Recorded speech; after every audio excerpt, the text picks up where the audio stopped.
Ya más cabeza. Para la próxima. Empezamos variables. Bueno, entonces, el tema de hoy es en la parte de la bioestadística, de los estudios clínicos. El primer tema es las variables y los datos, que tenemos la próxima. Entonces, variables, la siguiente, es aquello cuyo valor varía y los datos son los valores contenidos cuando se mide o se caracteriza una variable. Ya hemos dicho que son variables la edad, el sexo, el tipo de sangre. Algunos se pueden cuantificar, otros no, solamente se caracterizan. La siguiente, por favor. Entonces, ¿cuáles son los tipos de variables que conocemos? Tenemos unas que llamamos... Buenos días, ya un minutito, para que mandemos la señal porque hay problemas. Siempre hay problemas técnicos ya. ¿Y ya dijeron que sí? Listo. Entonces, las variables son categóricas y variables categóricas y variables métricas. Las categóricas las dividimos en dos, nominales y ordinales. Las nominales son categorías arbitrarias, ¿me explico? El color del cabello es una variable categórica y nominal. Usted no puede ponerle ningún orden, el cabello negro, el cabello castaño, rubio, rojo. Entonces, son nominales y no hay una jerarquía. Mientras que en las ordinales sí puede haber categorías, ¿verdad? Entonces, más grande, menos grande, mayor satisfacción, menos satisfacción, no satisfecho. O sea, no son números, pero puede usted crear una jerarquía. Lo atendieron bien en urgencias, siempre me atienden bien, a veces me atienden bien, nunca me atienden bien, entonces puede crear una jerarquía. Y la otra son las variables métricas que se pueden contar. Están las discretas y las continuas. Discretas, por ejemplo, el número de embarazos. Usted no puede decir que una señora tuvo 2.3 embarazos, tuvo 1, tuvo 2, tuvo 3. No hay valor, no puede contarlo. Mientras que las otras continuas son las que usted puede ponerle con el detalle del centímetro, por ejemplo, como la estatura, como el peso. Entonces, esas son las 4 tipos de variables que conocemos: categóricas y métricas. ¿Sí? Estas se pueden contar, estas no se pueden contar. En este no hay orden, en este sí hay una categoría ordenada. Hacemos la próxima. Entonces, ¿usted cómo sabe cuál es la variable? Usted simplemente se hace la pregunta, ¿cierto? Esta variable tiene números. Recordé el grupo O positivo, eso no tiene un número, no tiene números. Y si tiene algún orden, los grupos sanguíneos no tienen orden, hay A, B y hay O, ¿no? ¿Cierto? La categoría BO. Dice, si no tiene orden, es una categoría nominal. Pero si tiene alguna jerarquía, así no haya números, pues sería ordinal. Obviamente, si aparece el número, usted tiene que establecer si se puede contar, ¿sí? De forma números enteros, o si es continua, o es un peso, el color de la creatinina, son valores que son continuos. Recuerde que discretos aquí no es la traducción del español de la persona que es como cañadita, que no es nada, discretos que son números enteros. Vamos a la próxima. La siguiente, por favor. Bueno, entonces, ¿cómo vamos a agrupar los datos? Siempre los datos que tenemos en la investigación científica, pues tenemos que agruparlos de alguna manera para presentarlos de una forma que el que lea los datos los entienda rápidamente. Entonces tenemos las tablas de frecuencia, que nada más todo el mundo ha hecho tablitas. Por ejemplo, aquí es un estudio de niños que le dieron un maratón para quitarle las piojos. Si usted pone categorías del color del cabello, todo hecho en el Reino Unido, y usted pone el número de niños que recibieron el tratamiento y les pone de mayor a menor. Usualmente uno organiza los datos de mayor a menor. Es una tabla básica sencilla la que todo el mundo ha hecho en la vida. La próxima. Pero usted también la puede mejorar estableciendo frecuencias relativas. ¿Qué quiere decir eso? Pues que le coloca porcentajes. Nosotros todos estamos acostumbrados a manejar porcentajes. Porque usted no sabe si 49 es mucho, si 4 es poquito, bueno. Pues asume que este es mayor que este, pero usted quiere saber. Entonces usted ya cuando sabe que 49 es el 51,6, usted dice que la mayoría de los niños tienen el pelo marrón. Los porcentajes son muy prácticos, porque todo el mundo maneja su vida con porcentajes. Hacemos la próxima. Esto le hemos dicho de las variables ordinales. No hay un número, pero sí hay una jerarquía, ¿no? En este caso. Entonces, cada rato le dicen haciendo encuestas de de satisfacción en todas partes. Cuando uno compra algo o va a cualquier sitio, le ponen categorías. ¿Usted cómo se siente? Muy satisfecho, satisfecho, neutro, no satisfecho, muy insatisfecho. Igualmente los agrupa en orden decreciente. Aquí sí hay un orden, de acuerdo de lo mejor a lo peor. Usualmente ponen primero lo mejor que lo peor. Próxima. Bueno, entonces en la estadística descriptiva también usamos las tablas para agrupar variables métricas continuas. Este es un estudio que hicieron con 30 recién nacidos, donde le colocan el peso a nacer y le colocan el puntaje de Apgar. El Apgar es una clasificación internacional que se inventó una doctora hace 70 años para ver al minuto pronóstico de vida y de los 5 minutos de pronóstico neurológico. Eso es como el caso de neonatos. Entonces, si el chinito tiene un arco bajito, al minuto quiere decir que tiene riesgo de morirse. Y si a los 5 minutos está vivo, pero tiene algo así bajo, quiere decir que pues, la probabilidad que tenga daño neurológico es importante. Eso lo van a aprender cuando pasen por bien. Fíjense, aquí hay una lista de estos 30 niños y está el peso, está el Apgar, está el sexo. Y aquí le mezclaron con un dato de la mamá si ella había fumado en el embarazo y cuántos hijos ha tenido esa señora. Esta es una tabla muy borrosa, hay un montón de números ahí. Bueno, sí, están todos, pero ¿qué quiere decir eso? En la próxima usted lo puede agrupar, se hace una tabla mucho más sencilla y que tiene alguna significancia. Usted agrupa por el peso, entonces arranca con el peso de 2700, 2999 y agrupa en categorías que sean todas iguales, son valores máximos 4499. Y fíjense que cómo se van agrupando los 30 datos. Y ustedes que son tan avispados se dan cuenta que la mayoría se están agrupando como hacia el centro. O sea que hay una tendencia hacia la normalidad de Gauss, que la mayoría de los datos se agrupan hacia el centro y hacia los lados hay más o menos casos. Entonces es una distribución normal. Esa es una próxima. Bueno, sucede muchas veces que no hay un límite cerrado, como pasó en la categoría anterior, que llegamos hasta 4.429, sino es abierto. Por ejemplo, en este estudio, los niños asmáticos usan inhaladores. Entonces, ¿cuántas veces el día anterior usó el inhalador? Entonces, ninguna vez, uno, dos, pero puede haber algún exótico que se inhaló 15 veces. Entonces, si usted coloca una tabla 1, 3, 4, 5, 6, 7, 8, 9, 10, de pronto aquí le queda 0, 0, 0 y aquí le aparece el 1. Entonces, ustedes para obviar, cuando llega a 5 dice mayor o igual a 5. Muchas veces pasa eso con la edad. Usted llega a 80 años de canción, la categoría te pone 80 o más años. De pronto hay algún raro que tiene 102 años, para que no le alargue mucho la tabla, pues le permite hacer una tabla más manejable. Entonces eso también se utiliza y es válido. Bueno, usted puede utilizar frecuencias acumuladas. ¿Qué es eso? Que va sumando uno a uno el dato que va llevando. Entonces, este es un estudio que hicieron para evaluar la escala de coma en Glasgow y se usa trauma. Entonces, si ustedes se acuerdan, es una escala que ahora usan para todo, pero realmente la escala de Glasgow fue creada en el 74, en Glasgow, Escocia, y el test del Dr. Booker se la inventaron para evaluar el trauma de adultos. ¿Y qué medía? Pronóstico. Y más bajito el trauma, más riesgo de morirse. Para eso, ahora lo utilizan para todo, es un signo vital, se volvió ahora. Y tiene ciertas limitaciones cuando lo usamos en ACV, porque por ejemplo el que está fásico le baja el Glasgow mucho y el paciente está alerta. Bueno, entonces el punto es el siguiente, ustedes saben que el Glasgow más bajito es 3. Hagan como el internet que el Glasgow está en 0, no hay Glasgow de 0. Los más bajitos son 3, uno por cada categoría. Y el más alto es 15. Entonces usted va, aquí está el número de pacientes y va sumando. Usted tiene 3 con 4, entonces usted puede decir fácilmente, mire, si ponemos el límite de 9, dice 68 pacientes tenían 9 o menos de Glasgow. Le facilita a usted la vida, ¿no? Usted puede poner como límite 9 para poner los grados más bajitos y de ahí arriba para 9 como los mejores. O puede poner de 7 para abajo, que son los que necesitan incubación y caso mecánico. Entonces, eso ayuda. Dice usted dice aquí el 25 pacientes. Luego le puede poner porcentajes que necesitaron el cuidado intensivo.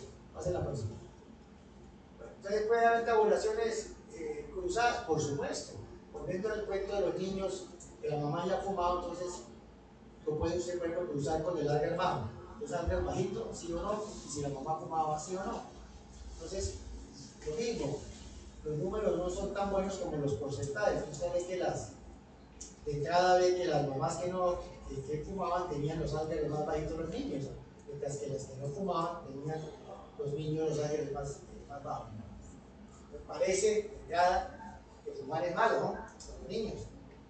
Obviamente que esto va a meterle volumen y estadística, pero de entrada usted da la impresión de que, pues, que hay unos números más altos y con Alzheimer más bajos en las mujeres que fumaban y hay números, mejores números y Alzheimer mejores en las mujeres que no fumaban. Por supuesto que podemos utilizar figuras, no solamente tablas. Una figura muy socorrida es la torta, que llaman en los gringos en inglés el pie. Entonces usted puede agrupar sobre todo estas que son categóricas nominales, el niño de los piojos, obviamente que en colores queda mucho más bonito, y usted ya se ve que el pedazo más grande de la torta pues eran los marrones, ¿no? Ya sabíamos que era como el 50 y pico. Entonces son muy atractivas las tortas para ilustrar una presentación. Hace la próxima. Aquí es más bonito, ¿no? Porque usted puede separar los pedazos de la torta, ¿no? Entonces, llama la atención, sobre todo los colores. La próxima, por favor. O puede combinar. En este caso hay dos tortas. En una son los que tenían estenosis de las carótidas no significativa menos del 60%, y aquí tienen estenosis significativa del 60%. ¿Y por qué no ponen el 100%? El 100% ya está cerrado, ya no es estenosis, está tapado, y ya por 100% no se le hace a una arteria, hasta 99 se le hace. Y lo combinan con el tipo de ACV que tuvo, de ACV isquémico. Es cardiopólico, no cardiopólico discapacitante, lacunares, de vaso grande. Entonces, usted puede comparar de acuerdo al grado de estenosis. Una manera de mezclar resultados. La próxima. Existen las famosas barras, donde la barra más grande pues, significa pues, el valor más frecuente. También es una forma muy elegante y muy bonita de presentar los datos. Recuerden que las barras van separaditas. La próxima. Aquí, esto es creativo, ¿no? Pone las barras en forma de condón. ¿Qué parte del mundo es más barato los condones? Shanghai, creo que es, y es más caro. Entonces, todo eso es llamativo. También les puede agrupar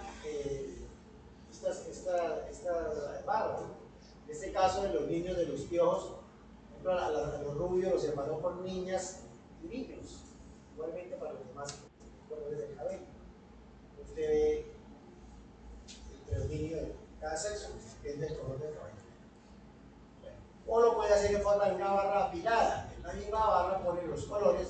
Aquí la barra es de los niños y en la barra de las niñas igualmente distribuye con colores, poniéndolo en el mismo orden, ¿no?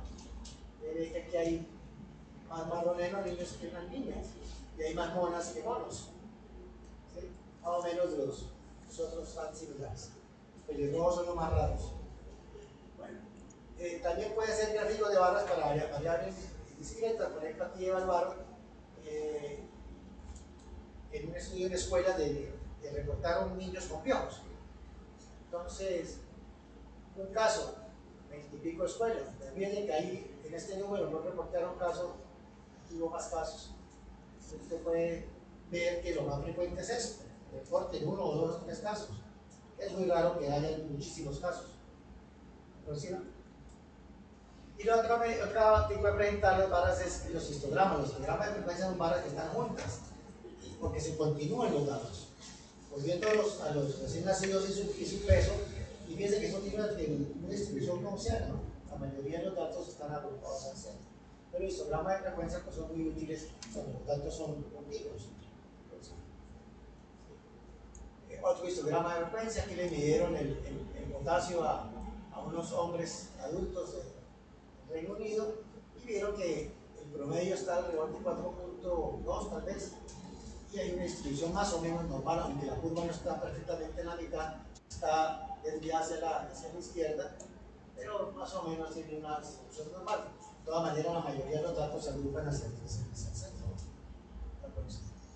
Bueno, hay gráficos en la escalera que, por ejemplo, la tasa acumulativa de suicidios, población general, próxima, ¿sí?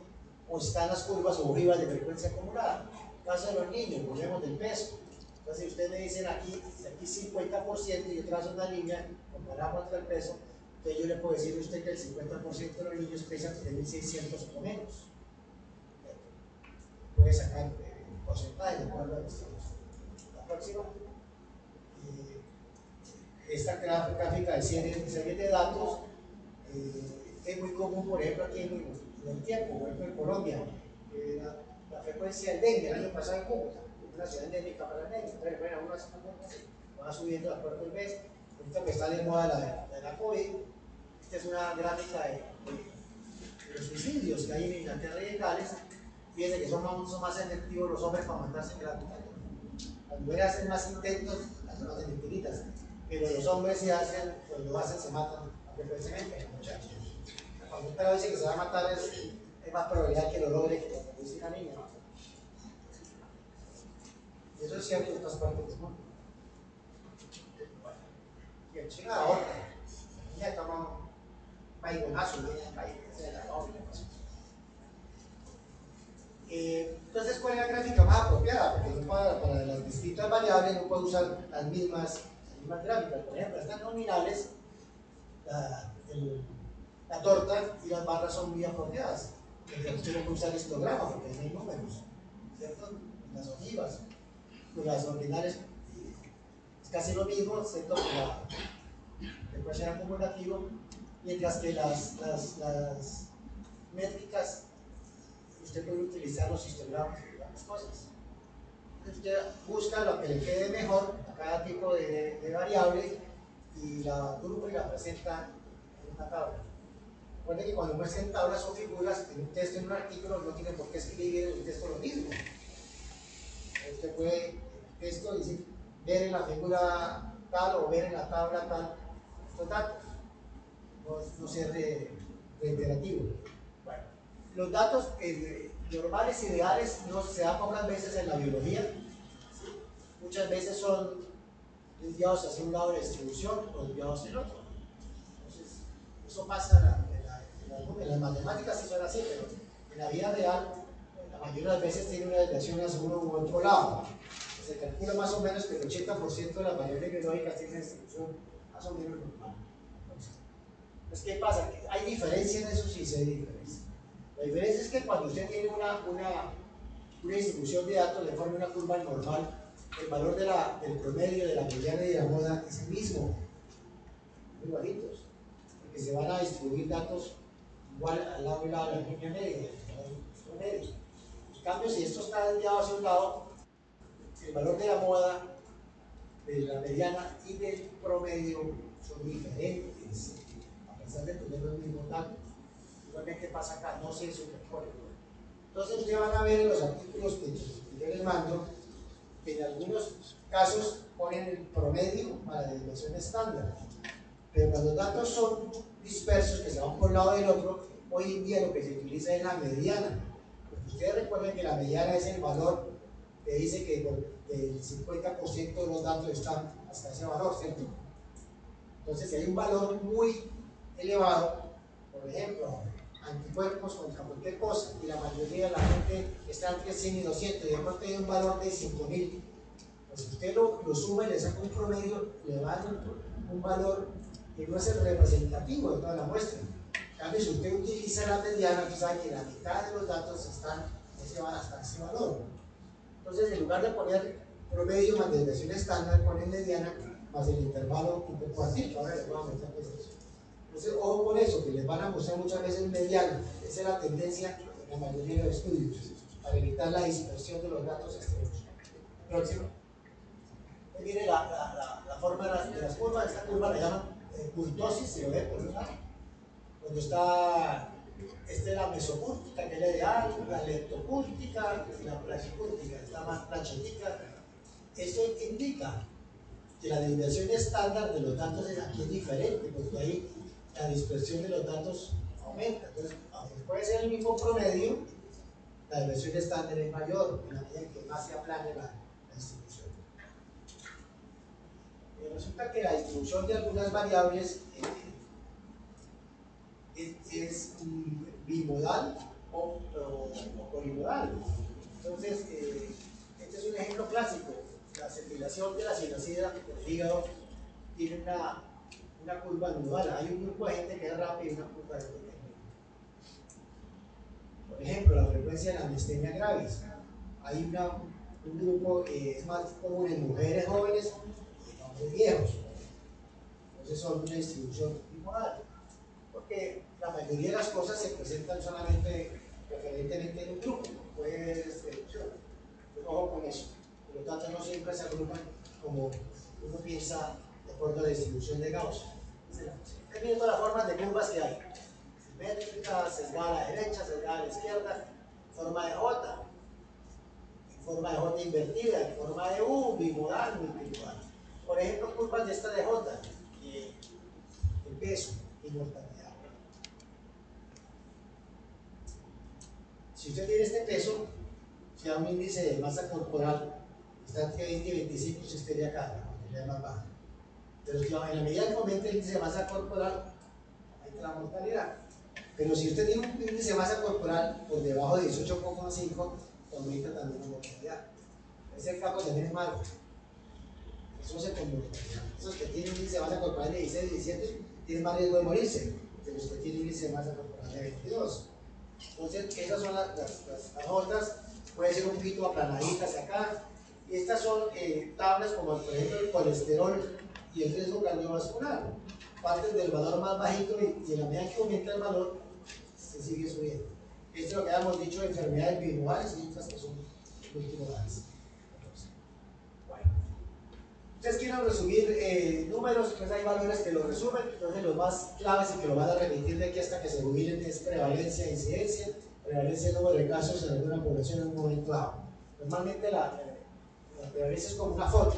¿Qué está pasando ahorita? ¿Cuál es la prevalencia de fumadores en este salón? Que si hay 50 personas, fuman 4, entonces la prevalencia es de 4 sobre 50, es como un 8% aproximadamente. Incidencia. La incidencia se refiere a los casos nuevos en una población en un periodo de tiempo. La mayoría de las veces las incidencias se muestran por un año. ¿Cuál fue la incidencia de tuberculosis pulmonar en Cúcuta en el 2022? Una pregunta. No trabajamos con los datos, la incidencia. La incidencia fue de 22 casos por 100.000 habitantes, por decir algo. Entonces siempre le van a dar unos datos por periodo de tiempo, mientras que esto es una instantánea lo que está pasando en el momento. Prevalencia de gordos en este salón, una 93%. Muy gordo acá. Ustedes se pueden ayudar con mapas para ver las incidencias. Por ejemplo, esta incidencia de tuberculosis, y de acuerdo al color más fuerte, pues es donde hay más. Hablan de colores más calientes. Ustedes, pues solo ver ese diagrama, ven que aquí en el sur del África y en el sudeste asiático, y aquí en Papúa Nueva Guinea, son más altas las tasas. Y los colores más claritos, como aquí en Estados Unidos y Canadá y parte de Europa Occidental, tienen las tasas más bajas. Es una forma bonita de ver. Entonces lo que le interesa es el concepto, ¿no? Muchas veces abren números aquí. Dicen dónde en el mundo donde hay más tuberculosis. Piensen que Rusia tiene una tasa alta, más alta que la de Colombia. Sin necesidad de ver valores simplemente por el color, yo identifico Bolivia está más alta, Perú un poco más. Entonces, México y Centroamérica está más que Colombia. Entonces, por colores ustedes también se pueden presentar datos de una manera muy bonita y vamos a ver. Entonces, este es un muñeco para tratar de resumir lo que es la incidencia, la prevalencia, la recurrencia y la mortalidad. Es una tina con agua, pues el agua que se sale de la tina, lo que murieron, prevalencia de los que están ahí permanentemente, incidencia de los nuevos que van llegando, recurrencia cuando usted vuelve y le echa agua a la tina, ¿no? Entonces se trata de establecer la localización de los datos, es más fácil el promedio. ¿Cuál es la estatura promedio de los que están acá? Pues, ¿cuánto mide cada uno? Usted lo suma y lo divide por el número de personas. Se un promedio. Eso es facilito, lo sabemos hacer desde preescolar, me imagino. Y está la mediana, que es el valor medio, que ya les decía que cada día se usa más en investigación científica. O sea, existe igual número de valores, por encima de ese valor, determinados. Y la moda es el valor o la categoría que tiene mayor frecuencia. La moda se usa muy poco. Y los percentiles son los valores que realizamos en 100 grupos igual. Ustedes me acuerdo hace años cuando realizamos las pruebas psíquicas que llamaban antes, ¿usted qué percentil yo? ¿Usted quedó en percentil 70? Matemática. Les quería decir que yo estoy por encima del 70% de esa categoría, por encima mío del 30%. Pero los percentiles son muy usados y son muy buenos. Entonces, dice usted para entrar acá tiene que tener un percentil 80. ¿Cómo así? Un valor, tiene que tener un eje de 4%, lo que sea. La idea es que todo el mundo entiende, ¿no? La idea de los percentiles. La siguiente. Bueno, entonces, ¿qué variable va a utilizar? ¿Qué medida? Entonces, si son nominales, la moda así va. Usted como le saca promedio color, no le puede sacar como una mediana, mientras que los que son métricos es donde usted mejor puede aplicar los valores. Cuando están marcadamente desviadas las curvas, ¿sí? Entonces nosotros preferimos la mediana. Cuando no están tan dispersos los datos, el promedio sigue siendo válido. Bueno, para ver la dispersión de los datos usamos los rangos. Entonces la amplitud de la variación de un fenómeno tiene un límite inferior y un límite mayor. Usted lo especifica. Solamente uno los rangos los pone iguales, ¿no? Iguales. Y otra manera es usar rangos intercuartiles. Aquí están las esquemitas. Aquí tenemos el 100% de los datos, los divide en 4 segmentos de 25%. Entonces, este rango que está aquí, entre el primer 25 y el 75, ahí está el 50%. Entonces, esa es una medida que se utiliza mucho, el rango intercuartile. Pero cuando usted da la mediana, al lado le tiene que poner el rango intercuartile. O sea, el valor, el 50% de los datos tienen que agruparse alrededor de la mediana. Entonces es muy frecuente que termine eso. Entonces hay que medir el rango inferior, el superior y los dos valores que van a dar el rango intercuartile, que es el 50% de los datos. Y usted puede desechar los datos extremos, que le pueden distorsionar mucho la presentación de los datos. Próximo. Bueno, entonces, ya habíamos dicho que cuando la curva es bien normal, pues le va a coincidir el promedio con la mediana y la moda, pero cuando no lo es mucho mejor sacar la mediana que el promedio. Si usted le saca el promedio a esto, seguramente la va a distorsionar. Aquí está usted exactamente que la mitad de los datos están para acá y la otra mitad está para acá. Igualmente con los datos que le van arriba. Dice que el 50% usted sabe que este valor es la mediana. No necesariamente va a ser el promedio, porque usted tiene aquí un cotidiano que nació con 5.000 miligramos, le va a tirar el promedio hacia arriba, ¿no? Es el problema. Un valor extremo muy marcado. O un niño prematuro que nació con 1.100 gramos, pues le va a medir gramos y le va a desviar el promedio hacia abajo. Entonces, por eso no lo utilizar la medida. La próxima, por favor. Bueno, entonces, mira lo que hablamos de los atípicos. Usted tiene una presentación de datos, la caja es muy bonita por eso. Ya que ocupa en esta cajita el 50% de los valores y el valor que está en la mitad del rango intercuartil va a ser igual a este. Porque usted tiene un valor muy atípico como este, me dice que aquí cortaron la cosa porque está muy retirado. Puede tener un valor por aquí abajo. Usted suma esos valores extremos, le distorsiona totalmente el promedio. Entonces me voy a utilizar esta medida de presentación. Y dice cómo puede enfrentar las tablitas de ahorita, ¿no? Y distribuye por edades. Entonces ve que aquí la dispersión es mucho menor en este grupo, y aquí hay unos valores extremos que los pintan como bonitas. Entonces es mejor en este caso utilizar esa forma de presentación. La siguiente, bueno, la desviación estándar se lo conocen desde quinto primaria, que sabe que es la desviación de los datos y su distribución respecto al promedio aritmético. Esta es la formulita que los hizo sudar en bioestadística. Usted mide la dispersión y la variación que usted espera con respecto al promedio. Usted fíjese, estas dos curvas tienen el mismo promedio, pero la que está más aplanada tiene una desviación estándar mayor, porque tiene más valores dispersos con relación al promedio. Entonces tienen igual promedio, pero distinta desviación estándar. La curva roja es 10 y la curva azul es 5. Entonces, cuando la distribución es muy simétrica, se puede utilizar. Próximo. Después vamos a utilizar lo mismo. Entonces, las nominales, usted no le puede medir estos números. A las ordinales sí, porque hay categorías, pero no hay desviación estándar y las métricas se la mantienen así. Recuerden que el rango intercuartil es muy bueno cuando hay datos extremos. Hace la próxima. Bueno, recuerden que el 68% de los valores van a estar en una dirección estándar, hacia arriba y hacia abajo, el 95% en dos desviaciones estándar y el 99% de desviación estándar. Por eso los laboratorios le ponen a uno valores extremos. Y aquí pudiéramos decir que el peso normal de los niños de ese sitio está entre 2.500 y 4.700. Se coincide más o menos con lo que sucede en todo el mundo. Eso del peso ha ido aumentando, ¿no? Hacemos la próxima. Entonces, usted cuando estudia una enfermedad, una característica de una población, usted no puede estudiar a toda la población, por logística, por precio, por tiempo, por lo que sea. Entonces usted saca un grupo y de ese grupo saca una muestra. Por ejemplo, si usted quiere saber cuáles fueron los niños de bajo peso que nacieron en el Reino Unido en el 2007, usted se va a una unidad maternal en una ciudad, varias, y saca una muestra. Aquí saca una muestra de 300 niños, los últimos 300 que nacieron en esa unidad maternal, y es una muestra. Indefectiblemente, cuando usted saca una muestra de un universo, va a haber un error de muestra. Lo importante es tenerlo en cuenta.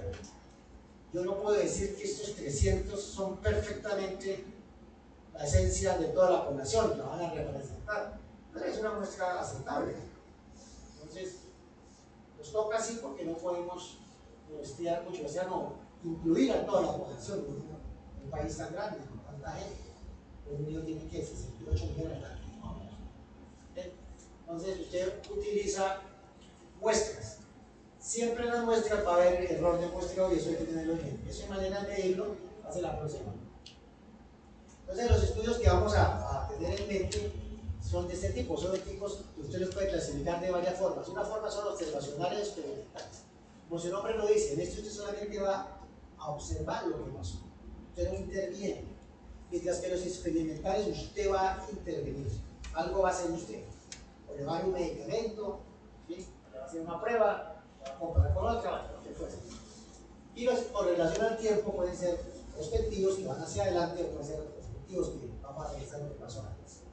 También pueden ser longitudinales a lo largo del tiempo o cortes transversales, como son las encuestas, los estudios que hacen de esa manera. Entonces, mire, los estudios son experimentales y observacionales y de acuerdo a su categoría, los observacionales tenemos los estudios de casos y controles, el corte funcional, las cohortes y otros tipos de estudios longitudinales, y los experimentales tenemos las pruebas clínicas no controladas y las controladas, y entre las controladas están las que no son aleatorizadas y las que son aleatorizadas.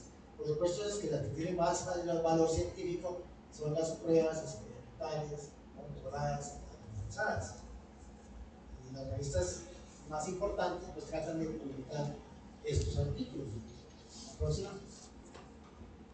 Entonces, volviendo a lo mismo, diseño experimental o observacional. Estas son las pruebas clínicas y los demás son observacionales. Simplemente, mira, ahí está ecológico, hay un montón de estudios que uno realmente no lo maneja mucho en medicina. La próxima. ¿Qué serie de casos? Lo más sencillo, lo que hacemos todos. Casos de tifoidea, draconidosis en los últimos 3 años. Usted va a la base de datos, a la dinámica, mete el código de tifoidea y le salen 15 casos. Entonces se los reúne, pone la edad, el sexo, duración de los síntomas más importantes, qué método diagnóstico utilizaron, qué tratamiento le dieron, cómo, si hubo mortalidad o no la hubo, si hubo secuela o no la hubo. Eso es una serie de casos. Serie de casos usualmente estamos hablando de 5 para arriba. Antes de eso viene la descripción de casos, cosas muy raras, que usted saca un caso. Serie de casos famosas ahorita, la viruela del mono. Es una enfermedad que es nueva para este lado del mundo. Entonces, reúne usted 20, 30 casitos y lo muestra, que se lo publican en cualquier lado. Es una cosa rara. Entonces, ahí nos están resumiendo cómo son las características. Es lo más básico, lo más sencillo. Es muy útil, sobre todo en cosas raras que se presenten en un momento dado. Bueno, entonces, mire, hay estudios de prevalencia, lo llamamos hablado de la tuberculosis, eso es contrario a lo longitudinal, mirar en el tiempo, tiene que ir mirando todo el tiempo como pasa está pasando con enfermedades de respiratoria. Las encuestas son de corte transversal. Usted le preguntan, ¿usted desayuna? ¿Sí o no? Lo pone más fácil, hoy desayunó. Entonces yo digo que la población queda acá 30% no desayunó. Pero eso es una foto de hoy.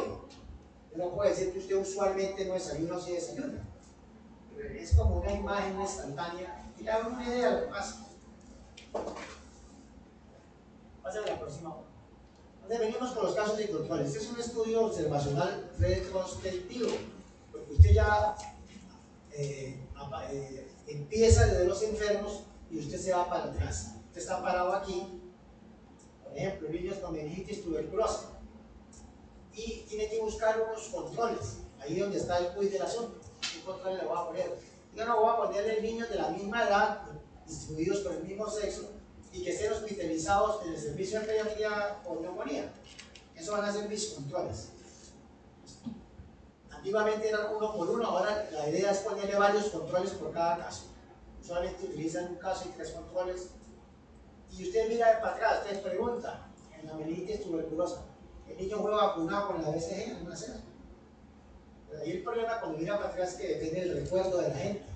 En este caso no es tan difícil porque son niños chiquitos. Entonces, ¿qué hace? Pues le mira la cicatriz. El niño tiene cicatriz en la espaldita, el niño fue vacunado.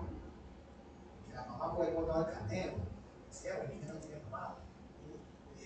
Usted compara cuántos niños estaban vacunados en el grupo de casos contra los niños vacunados en el grupo de control. Entonces, asumamos que esos eran los no vacunados y que el grupo control había más vacunados. Y así eso lo hicieron, y efectivamente se demostró que los niños vacunados les daba menos meningitis tuberculosa. Por eso se vacunan los niños con la BCG. Ustedes saben que la BCG no es una gran cosa como vacuna, porque no previene la tuberculosis pulmonar, pero los niños sí, basado en estudio de casos de controles que tienen muchos problemas, muchos sesgos, demostraron que sí servía. Pero hay que mirar para atrás y depende que la información sea buena y fidedigna, y también depende del número de casos de controles. Ha habido grandes errores en estos estudios. Por ejemplo, hace como 30 años dijeron que el café producido se asociaba a cáncer de páncreas. Y fue un nervioso mosca, ¿no? Cuando gente tomamos café en número millones. Entonces, cuando fueron a revisar el estudio, los controles eran muy malos.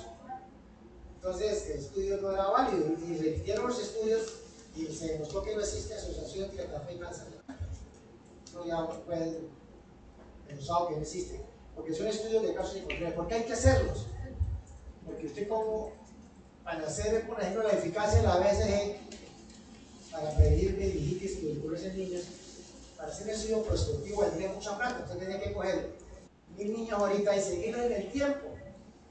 ¿Cuánto vale eso? Muchísimo dinero. Están llamando, preguntando, revisando las historias. Entonces, dentro de 10 años tiene el resultado. Entonces dice, no, sí, pues va bien. Es más fácil en este caso utilizar, pues se siguen usando. En el año 2016, cuando salió el CIPI y el Guillain-Barré en la Polinesia francesa, hicieron un estudio de casos controles y demostraron que se había asociación entre el virus del Zika y el Guillain-Barré. A pesar de que a todo el mundo le dio Zika, ellos vieron que la exposición del virus del Zika era mayor que lo que tiene el Guillain-Barré. Entonces es un estudio elegante de casos controles. Es una enfermedad que no se va a volver a presentar en brotes mucho tiempo, entonces ayuda. Próximo. Bueno, hay muchas variables de confusión. El primero es el emparejamiento, saber a quién vamos a poner de control. Ya saben cuáles son los casos, pero los controles es problemático y por eso hoy en día la tendencia es a poner varios controles por cada caso. Bueno, la cohorte, acuérdense de los romanos, ellos inventaron la cohorte, que era una unidad militar, ¿cierto? Los centuriones, y que se ejecutaban. En su época fue una máquina de guerra muy efectiva, y se convirtió en Roma conquistar medio mundo. ¿Cuál era la característica de la cohorte? Que todos iban juntos, iban pegados y botaban los escudos, y mandaban flechas atrás del escudo. Usted vio películas de Semana Santa esa, y los soldados también se cerraban y seguían avanzando, y de pronto atacaban y mataban a los demás. Pero iban siempre juntos. Ese era el truco de la cohorte, ir juntos, esa era la fortaleza. Entonces los estudios de cohorte son esos. Ponemos una población y la vamos a seguir en el tiempo. Entonces, El nombre le quedó muy elegante, muy bonito. Entonces aquí es distinto. En cambio, en los casos de controles, la enfermedad no ha ocurrido. Vamos a ver si va a ocurrir en el tiempo y de acuerdo a algo que se va a exponer el individuo, vemos si se asocia o no se asocia. Entonces aquí los expuestos y los no expuestos, iremos a ver cuántos se enfermaron. Pues creemos que se van a enfermar más en los expuestos a determinada cosa que los expuestos son que hay demostrado. Estos estudios son muy bonitos, pero son muy costosos. Y realmente en el mundo hay muy poquitos. El más famoso, el más conocido, es el de Framingham. Framingham es un pueblito que queda en Massachusetts, en Estados Unidos, y después de la Segunda Guerra Mundial, llegaron al pueblito y montaron el estudio. Todavía funciona, creo que van como en la quinta generación. Todos los que viven ahí son pueblos que la gente casi no migra, ya no se quiere tanta población. Entonces les hacen todos los años, al principio era con correo, y los citaban de vez en cuando para empezarlo, para tomar algunos exámenes básicos, colesterol sobre todo y eso. Y gracias a ese estudio se demostró que la gente que tenía colesterol alto le daba más infartos. Y muchas cosas más, ya vamos en la quinta generación y sigue funcionando el estudio. Y los otros dos estudios de cohorte inmensos que hay en Estados Unidos es el de los hombres médicos y el de las mujeres enfermeras. Cada rato publican cosas, van sacando datos. En Europa hay otro más chiquito, pero es que eso requiere mucho recurso. Entonces miren que hoy en día pues, todas las encuestas las van haciendo por internet, ¿no? Pero de todas maneras hay que citarlos para hacer algunos exámenes. Y le van metiendo cosas. ¿Por qué escogieron médicos y enfermeras? Porque son más juiciosos. Hay menos deserción. ¿Sí? Bueno, artistas, no creo que les funcione mucho la cosa. Cambio con esta gente que está en salud. Y sí, ustedes van a ver cada rato publican artículos del estudio de las enfermeras o del estudio de los médicos. Y han visto asociaciones que son importantes porque usted analiza la evolución en el tiempo. Desde el principio le preguntan si está fumando, desde el principio le preguntan si hace ejercicio, y desde el principio le preguntan si come comida chatarra o come comida dieta mediterránea. Todo eso lo saben desde el principio, lo van guiando.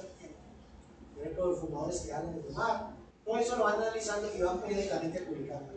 Son largos, bonitos, pero el problema de la gran limitante es el costo. Aquí un ejemplo, lo van siguiendo, siempre se van a perder el camino, o se pierden porque se mueren, o se pierden porque migran o abandonan el estudio. Entonces, la reina de las pruebas son las clinical trials, pruebas clínicas. Se compara dos o más grupos y existe el proceso de la aleatorización. Eso no es una palabra que exista en español, pero es la mejor traducción a la randomization. Y usted asigna al azar los pacientes. ¿Qué quiere decir? Que cada individuo tiene la misma probabilidad de quedar en el grupo que somete a un medicamento o quedar en el grupo control que le da placebo o le da una droga establecida. La probabilidad es la misma. ¿Cómo establece que la probabilidad es la misma? Pues hay computadores que tienen botan números aleatorios. No hace el investigador, hay unos programas que generan números aleatorios. El que va llegando y van asignando el número. La idea es que el que asigna no sepa qué grupo jugó cada uno, que sea ciego. Y a eso se refiere el seguimiento. El seguimiento tiene que ser doble. Ni el paciente sabe qué le están dando, ni el médico que evalúa o el investigador que no evalúa sabe qué le están dando. Sabe que un grupo recibe el medicamento activo, el otro recibe el placebo o recibe el medicamento estándar.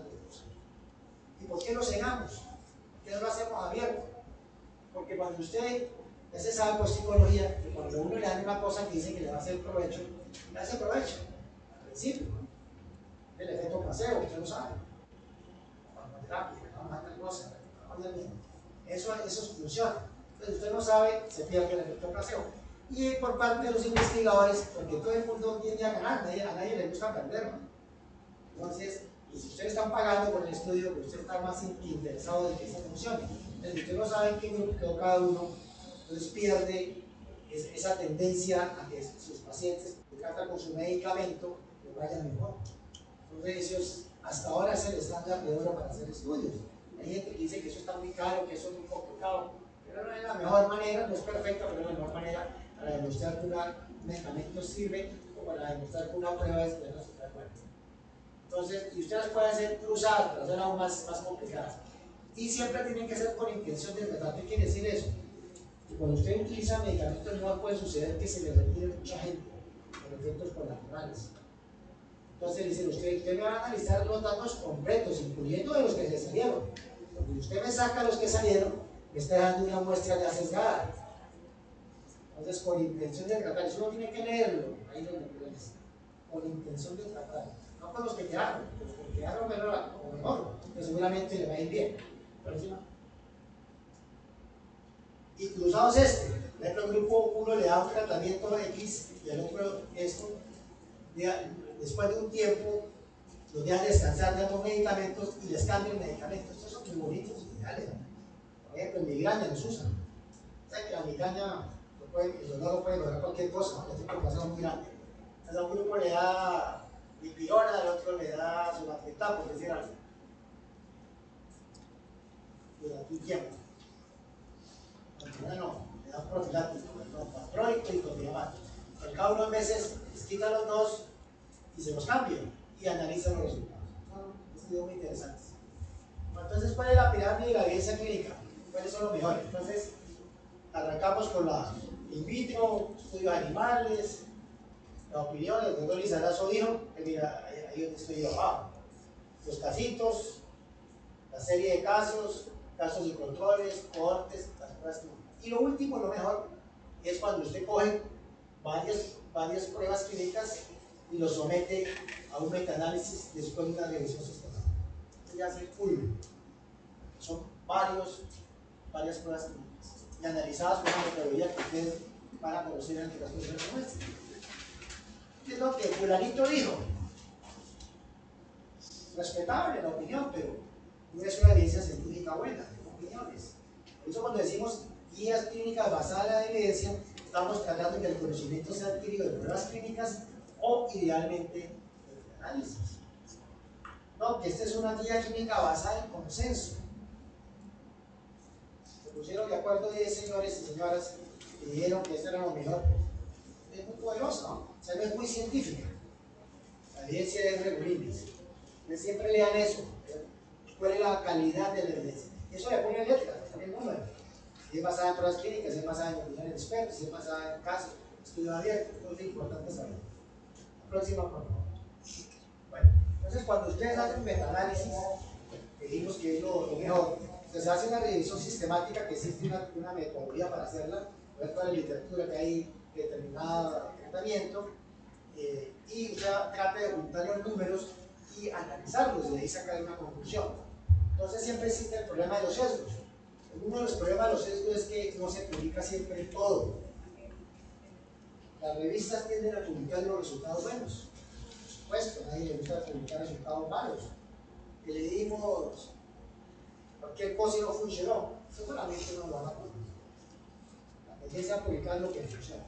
Entonces hay una manera, mediante esta prueba de embudo, ver si está muy hacia afuera los estudios, quiere decir que hay mucho sesgo de publicación. Si usted ya mete análisis no crea dudas. Pero si ve que tiene una distribución que está la mayoría cerca de la línea de esta realidad, quiere decir que no hay mucho sesgo de publicación. Y eso da más validez a la análisis. Hacia la próxima. ¿Sí? Y mire, este es asimétrico. Y ya no le queremos mucho. Hacia la siguiente. Este es el famoso diagrama de Bosque, que lo van a ver todo el tiempo, ya en el primer artículo van a ver diagramas de Bosque. Vamos a identificar qué es lo que hay que leer. Ustedes tienen que aprender a identificar cada diamante. El diamante es el resumen de todos los datos. Entonces aquí hay estudios, cada línea es un estudio, ¿cierto? El que más largo es que hay más dispersión de los datos. El cuadrito del centro se refiere a la medida de distribución central, sea promedios, ¿sí? O medianas. Aquí está el primer autor del artículo, el año de la publicación, y hay dos grupos, el director y el control. Aquí viene el número de pacientes, sus promedios, igualmente el control. Y aquí le sacan unos valores importantes sobre la heterogeneidad, que viene un chip cuadrado ahí para eso. Lo importante es que el I2, que es otra medida de heterogeneidad, sea bajita. Más del 60% de heterogeneidad. Hay mucha pera con mucha manzana, pues ya no son homogéneos los estudios. Pero bajito mejor. Y que la P sea significativa. Aquí la P no es significativa, 0,55, que no sea menor a 0,05. Pero ustedes, como son tan ocupados, tienen mucho que hacer. Entonces lo que hacen es que se van directamente al diamante. Se ven que el diamante está aportando la línea de no efecto. Fíjense que no funcionó. están muy afanados, hay mucho que hacer. Entonces no van a leer esto, una vez se van a engañar. Entonces, este no tiene efecto. Si el diamante está al lado y lado de la línea de no efecto, quiere decir que no sirve, porque el resultado es favorable y no es favorable. Ustedes ya saben por filosofía que nadie puede ser y no ser al mismo tiempo. Sí. Eso no es, no. Pues aquí, sirvió y no sirvió, no, perfecto. Entonces, obviamente, usted sabe que la P va a ser, no va a ser significativa, es una P de 0,50. Entonces, es importante. Entonces, otro ejemplo, usted ya mira el diamante, cruzó, fíjese que usted ya lo intuía, porque todos los tres estudios tocaban la línea de efecto. El problema es cuando hay un estudio que fue favorable y hay otro estudio que no, hay otro que discriminó. Entonces el diamante resume todos estos datos y nos dice si hay efecto. Y están las otras variables que ponemos. Este tiene heterogeneidad 0%, es ideal, y la significancia ya sabemos que no va a ser 0,005, aquí es 0,05. Bueno, además de los datos que dan acá, nos dan los intervalos de confianza.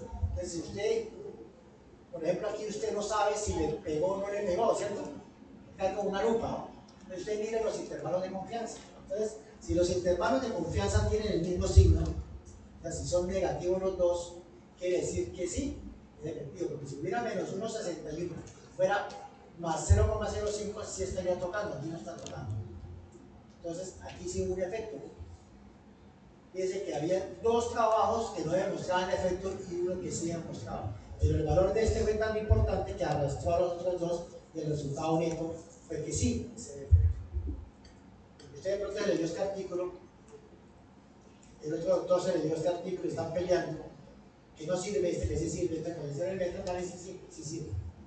Por supuesto que usted puede hacer los metaanálisis que quiera, dependiendo del número de más estudios le meta, es más fuerte el metaanálisis. Bueno. Otro ejemplo, neutralidad, aquí está tocando, fíjense que ningún estudio era positivo, entonces obviamente el diamante no va a demostrar efectividad. Y finalmente, pues esta es la Cochrane. Cochrane es una colaboración independiente que analiza toda la evidencia científica en medicina. Ellos van escogiendo temas que no normal. El logotipo de ellos es un diagrama de Bosque. Y esto es, este diagrama de Bosque es cierto. Esta es la eficacia de los corticosteroides en madres que van a tener ellos prematuros. Cuando pasen por ginecología, justicia, ven que las mamás que tienen trabajo de parto prematuro colocan corticoides para madurarle los pulmones a los niños. Mire, analizaron 1, 2, 3, 4, 5, 6 estudios y el diamante dio muy positivo. Ya es obligatorio darle corticoides. Hacemos la cosa. Bueno, los libros que ya tienen, ya les llegaron, ya lo habrán abierto. No, porque no había gente que lo puede poner. Ya les mandé este y este. Le mandé 5. Voy a dar un miedo. Lo que quiero mostrarle ahorita es cómo echarnos 5 minutitos para ver cómo buscar unas pautas para cómo buscar artículos científicos. Ellas son expertos, pero vamos a ver si les doy algo que no sepan ya. Próxima. Entonces, ¿cuál es la estrategia de búsqueda? El que no sabe arranca con Google y especialmente con Google Académico. Google Académico tiene libres, muchos artículos. El problema de Google Académico es que la mayoría de los artículos son viejitos. El mismo es escolar. Es viejo, pero es una manera de claro, ¿no? Está como aburrido ahí en la película más de risa. Le digo, vamos a buscar un tema, que la Google Académico y ahí les sale. Ya obviamente hay buscadores especializados en inglés, todos estos. El que más usamos es el porque es el de la Biblioteca Nacional de los Estados Unidos en Washington. Es el mejor, tiene 36 millones de artículos registrados, no le gana a nadie. Y en español también tenemos, nosotros somos jóvenes pero honrados, también tenemos Cielo, Relax, música de Pérez Salúmedes, pero el recomendado para hacer una búsqueda es PubMed, es el de Medscape. No, perdón, Medscape es otro, PubMed que es el de la National Library. Hacemos la próxima. A propósito de Medscape usted se puede suscribir gratis, cualquiera, y le van llegando todos los días actualizaciones del tema que usted escoja. Entonces se pueden inscribir como médicos generales. Él llega todos los días a decía ir a buscarlos, llegan a su correo electrónico. Es muy bueno porque lo tienen actualizado uno sin buscar. Estoy suscrito en neurología, ahí me llega todos los días. Tengo que buscar más, por lo nuevo va llegando ahí. Me llega el resumen. Si me interesa ir a ver el vínculo, va a ir a buscar si puedo abrir la revista o no. Pero datos yo lo tengo, chisme ya me llegó. Entonces, mira, ahí está el Google académico, el cajoncito que ustedes conocen, meten ahí la palabra, dengue. Y ahí salen los artículos. ¿Veis que les digo? Que llega, tiene una página muy buena y le están actualizando todos los días. Cada día hay más artículos en español y mandan también conferencias con videos en español, ya hay cada día más. A mí me gusta el inglés, entonces tiene mucho contenido en español. Pero es muy bueno porque usted lo quiere actualizar. Usted no se actualiza por el tiempo, actualiza, pero no es que hay. Todos los días ahí van a los congresos más importantes y van votando el dato uno lo que dijeron en el congreso de cardiología, lo que dijeron en el congreso, entonces se mete en medicina general, dice lo más importante lo más relevante. Y sacan las guías de manejo de otras partes y las pegan ahí. Es muy buena. Y gratis, como nos gusta. Entonces, cielo es ibero-latinoamericano, a todos los países de Latinoamérica y mete también a España y Portugal. A Brasil, por supuesto, hay un Cielo Colombia, entonces todas las revistas colombianas, todas están registradas en Cielo. La más humilde está registrada en Cielo. Entonces, y tenemos esta base de datos de Milenio Relax, que usted mete ahí el cajoncito y encuentra, por ejemplo, Chávez, que es tan frecuente en Sudamérica, donde le sacan todos los artículos latinoamericanos. De pronto hay revistas que no están indizadas en PubMed, pero así lo va a conseguir. Patologías tropicales que no tienen mucha trascendencia en el ámbito del biosahón, si la vamos a encontrar, pero buscan ahí. Bueno, PubMed, entonces, acuérdense de esto, que es de la Librería Nacional de los Estados Unidos, eso es del gobierno, pero es gratuito, lo pagan con impuestos federales, pues no pueden cobrarle. Entonces, no solamente es PubMed, porque PubMed es donde usted busca los artículos, ellos tienen una cosa genética muy buena, tienen de ciencias básicas fuertísimas, pero uno no entra por ahí porque uno no sabe de eso. Pero no solamente medicina, ¿no? Ciencias, no sé. Entonces, este es el cajoncito actual que mete la palabra clave. Ya dijimos ayer que hay que buscar el término match. Ellos tienen la lista, usted entra a match, averigua si su palabra que usted quiere está ahí. Por supuesto que dengue está ahí, no necesita ir a buscarlo. Porque dengue es dengue fever, ¿no? Entonces no hay problema. De pronto alguna palabra no está seguro, pues entra a buscar. Miren lo que le sale en el mesh. Usted metió la palabra ductus arterioso, así le dice, sí señor. Existe ductus arteriosos permeable. Lo autoriza y una vez se mete por ahí y lo usa. Y usted le pone a la búsqueda, le pone una estrategia. Usted pone, por ejemplo, la palabra AIDS, le salen 1 millón de artículos, ¿no? ¿A qué horas? Entonces usted le pone límites, no, que sea una revisión del tema, que sea gratis, y le pone el límite del año tal al año tal, y que sea de manos. Entonces ya, por ejemplo, en este caso, en este tema, que era sobre ébola, solamente salieron 18 artículos, que ya más fácil de leerse en el resumen de 18 que es de 200. Entonces le puso límite. Usualmente ustedes en estas horas de la vida buscan revisiones de temas. Entonces, si encuentra una revisión muy buena, abre ese artículo y si lo logra conseguirse gratuito, se va. Esto Cross es una revista gratis. Esta es la familia, estos Post Panels. Mira las referencias. Y las referencias no en el PDF, sino en el sistema de presentación. Ahí están los vínculos a otras revistas, a otros artículos. Entonces se vuelve una cadena, una pirámide. Abre un artículo, luego abre el otro, abre el otro. El mismo PubMed, cuando usted abre el resumen de este, abajo le ponen artículos similares a los perezosos. Entonces se va por ahí. Entonces es muy sencillo, todo es escoger bien y ponerle los límites. Si no le pone límites, no acaba de buscar. Y aquí mandan límites, por edades, por el que quiera, por el idioma. Y decían 19 millones, ya por 36. Así que hay revistas de acceso gratuito del mundo. Usted entra a esta página Free Medical Journals y ahí le aparece. Biomed de México, hicieron, ya hemos dicho que era de Iberoamérica. Entonces, y hay libros también, uno puede entrar por ahí y buscar libros. También hay en la National Library hay libros viejitos, pero están ahí, usted puede meterlos, están muchas, también tiene actualizaciones gratuitas, pueden entrar, no son grandes, no están completas.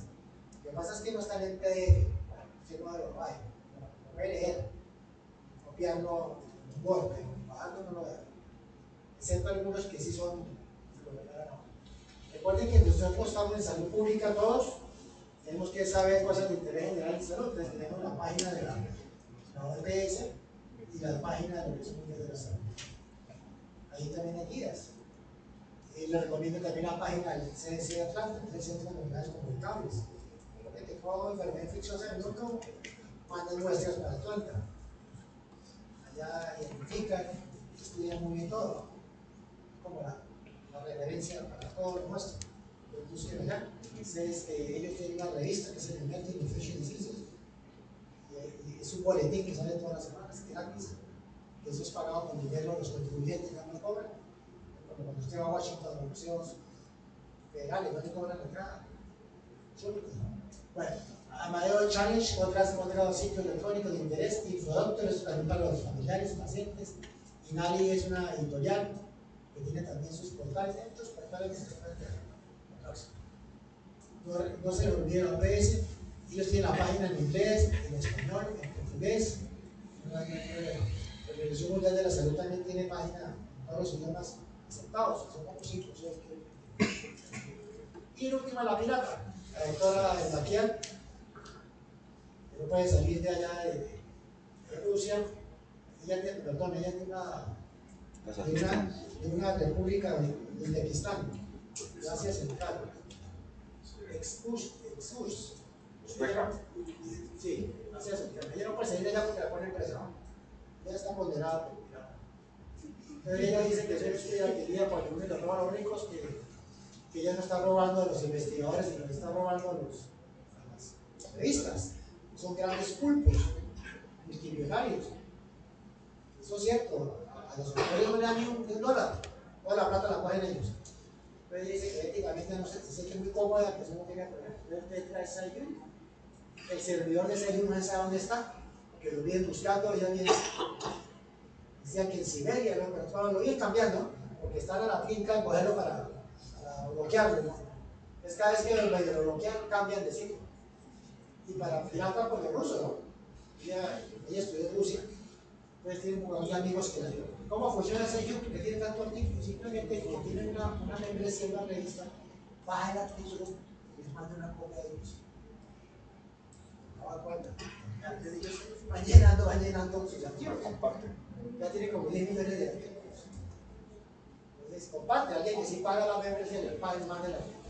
No es que ellos estén aquí en revista, ¿no? Es que voluntariamente le mandan la artículo. Y ustedes están allá. Entonces ya han visto que muchas veces va a abrir un portal y ¿qué pasó?